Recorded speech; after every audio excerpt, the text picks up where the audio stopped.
Штетата допрва ќе се санира, откако обилните врнежи го погодија подрачјето на општина Ресен, каде се поплавени 50 куќи, магацински простори и земјоделски површини. Населението е навремено евакуирано и нема повредени. Локален жител за Телма вели дека ваква катастрофа и се нема случено на Преспа во последните 15 години. Според неговото раскажување, дури 1/3 од Преспа била под вода. Излејани се речните корита на Бонска и Источка река, во селата Царев двор и Дрмени.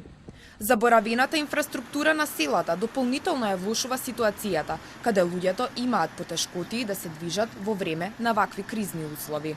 Косте, кој е собственик на хотелот Ројал Ел во Царев двор, вели дека на неговиот објект поради поплавата е направена штета на 700 метри квадратни.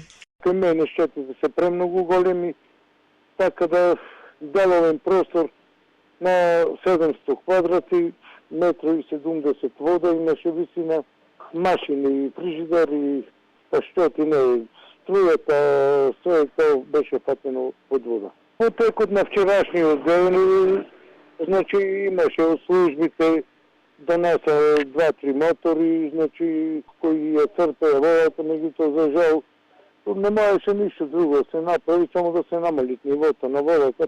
Градоначалникот на општина Ресен, Јован Тозиевски, за Телма вели дека ситуацијата е под контрола и дека по санирање на штетите, општината ќе бара помош од владата. Најпрви сега во момент стабилизираме комплетно ситуацијата за не да Боже наредни врнежи да не може да не направат друга штета. Ќе се обратиме до сите институции. Поради тоа што поплавите со себе носат зарази и бактерии, од Агенцијата за храна и ветеринарство апелираат водата од чешмите да не се користи за пиење и готвење. Апел за вода има и од ЈКП Пролетер поради нарушениот квалитет. Дополнително се препорачува храната од поплавените фрижидери и замрзнувачи да се фрли, а овошјето и зеленчукот при консумирање да се измеат неколку пати и по можност термички да се обработат.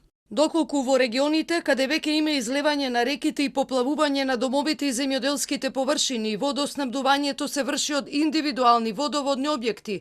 Ако има видливо заматување на водата, истата да не се користи за пиење и за готвење, се до санирање на состојбата и до добивање на лабораториска потврда дека водата е безбедна. Поплавите во Преспанскиот регион ги погодија и посевите и добитокот, каде се направени значителни штети.